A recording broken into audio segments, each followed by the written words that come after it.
Leonardo da Vinci, a name synonymous with genius, a man whose intellectual footprint has left an indelible mark on the world. His paintings, The Last Supper and Mona Lisa, aren't just art, they are proof to a mind that saw the world in a way no one else could. But there's more. Leonardo, the scientist, peered into the human body, explored the mechanics of the world, and studied the dance of nature. His notebooks are filled with observations and ideas, are a witness to a mind that never stopped questioning, never stopped learning. Let's turn back the pages of time to the early life of Leonardo da Vinci, and find out, how did a young boy from Vinci become the man who would shape the course of art and science?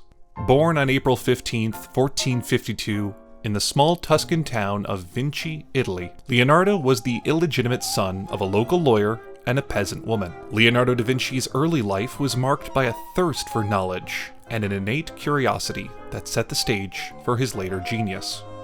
Despite the societal norms of the time, he was embraced by his father's family and received a basic education in reading, writing, and arithmetic. However, the confines of Vinci couldn't hold Leonardo's increasing talent for long. At the age of 15, he was sent to Florence, the cradle of the Renaissance. Here he was apprenticed to Andrea del Verrocchio, a leading artist and engineer of the time. This apprenticeship was pivotal for Leonardo. Under Verrocchio's tutelage, he was exposed to a myriad of technical skills, from painting and sculpting to the mechanical arts. It was in this vibrant workshop that Leonardo's unique blend of art and science began to take shape. He wasn't just learning to create art, he was learning to observe the world around him, to understand its mechanics, and to capture its essence in his works. Leonardo's time with Verrocchio wasn't just about mastering the brush or the chisel. It was about understanding the world in its entirety. While he was a student, he also had the opportunity to work in the adjacent workshop of artist Antonio Pollaiuolo. By 1472,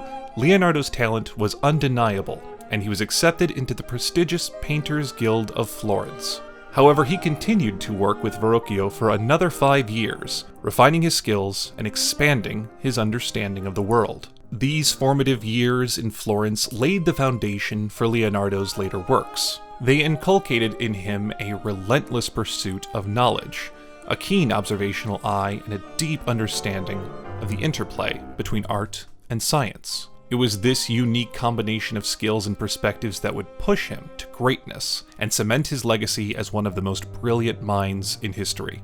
After his apprenticeship with Verrocchio, Leonardo started his artistic journey, creating works that would forever change the landscape of art. His time in Florence was marked by the creation of significant works that showcased his unique blend of art and science. His understanding of human anatomy, his keen observation skills, and his mastery of light and shadow brought a lifelike quality to his paintings that was extraordinary at the time. However, the boundaries of Florence could not hold Leonardo's growing ambition. In 1482, he moved to Milan, a decision that would mark a significant turning point in his artistic journey. Here, under the patronage of Ludovico Sforza, the Duke of Milan, Leonardo created some of his most renowned works. His time in Milan was marked by a focus on larger projects and public works, reflecting the grandeur and power of the Duke's court. One of the most significant works from this period is The Last Supper, a painting that portrays the emotional intensity of the moment Jesus announced that one of his followers would betray him. Painted on the wall of the convent of Santa Maria del Grazie in Milan, The Last Supper is considered one of the greatest masterpieces of the Renaissance. After a brief period in Milan, Leonardo returned to Florence in 1500. It was during this second Florentine period that he created what is perhaps the most famous painting in the world, the Mona Lisa. The painting, known for the mysterious smile of the subject, showcases Leonardo's skill in portraying human emotion and his understanding of light and shadow. The Mona Lisa remains an evidence to Leonardo's genius, capturing the complexity of human emotion in a way that continues to captivate audiences to this day. So if you've enjoyed this video on the life of Leonardo da Vinci, give us a like. Share this with others who might be inspired by Leonardo's story, and don't forget to subscribe so you don't miss out on our next videos.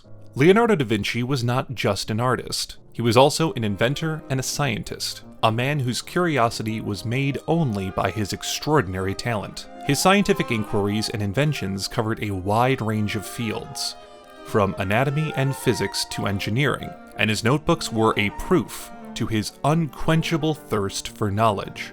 Leonardo's scientific explorations began with his fascination with the human body. He conducted numerous dissections to understand human anatomy, pushing the boundaries of knowledge in a time when such studies were often frowned upon. His detailed anatomical drawings, based on his direct observations, are still considered among the most accurate in the field. But Leonardo's scientific inquiries were not limited to the human body. He also delved into physics, studying the properties of light and shadow, the principles of mechanics, and the nature of movement. His studies in these fields greatly influenced his art, allowing him to create paintings that were not only beautiful, but also scientifically accurate. Leonardo's interest in engineering led him to design a variety of inventions, many of which were centuries ahead of their time. From flying machines and military weapons to hydraulic pumps, his designs showcase his ability to apply scientific principles to practical problems. Perhaps the most significant of Leonardo's scientific contributions are his notebooks, covering a wide range of subjects, from anatomy and physics to art and philosophy. These notebooks offer a glimpse into Leonardo's brilliant mind. They are filled with sketches, observations, and theories, all meticulously recorded by Leonardo himself. The extensiveness of subjects covered in these notebooks is a testimony to Leonardo's insatiable curiosity and his holistic approach to learning. In his later years, Leonardo returned to Milan to work under the French governor Charles d'Amboise. His reputation as a master artist was well established, and he was kept busy with a variety of tasks, including painting, sculpture, and advising on architectural matters. However, his output as a painter during this period was limited. In 1513, Leonardo left Milan and spent his final years in France, under the patronage of King Francis I. Despite his failing health, he continued to work on his scientific studies, filling his notebooks with sketches and observations. He passed away in 1519, leaving behind a legacy of artistic and scientific achievements that continue to inspire and influence to this day. Leonardo's enduring impact is evident in various fields of study. His anatomical drawings, based on his own dissections, are still considered among the most accurate in the field. His studies in physics and engineering have influenced these fields in profound ways. His notebooks, filled with sketches, observations, and theories, are a testament to his insatiable curiosity and his holistic approach to learning. In the realm of art, Leonardo's influence is immeasurable. His paintings, marked by their lifelike quality and emotional depth, have inspired countless artists over the centuries. His understanding of light and shadow, his skill in portraying human emotion, and his ability to blend art and science have set a standard that artists strive to achieve even today. As we draw the curtains on the life of Leonardo da Vinci, we are left in awe of the man who was not just an artist, but a scientist, an inventor, a visionary. His relentless pursuit of knowledge, his insatiable curiosity, and his extraordinary talent have left a mark on the world. Leonardo da Vinci, a born genius, continues to inspire us, his legacy reminding us of the boundless potential of the human mind. As we step away from his story, we carry with us the echoes of his genius power of curiosity and the enduring appeal of discovery. Thank you for joining us, and remember, in the words of Leonardo himself, learning never exhausts the mind.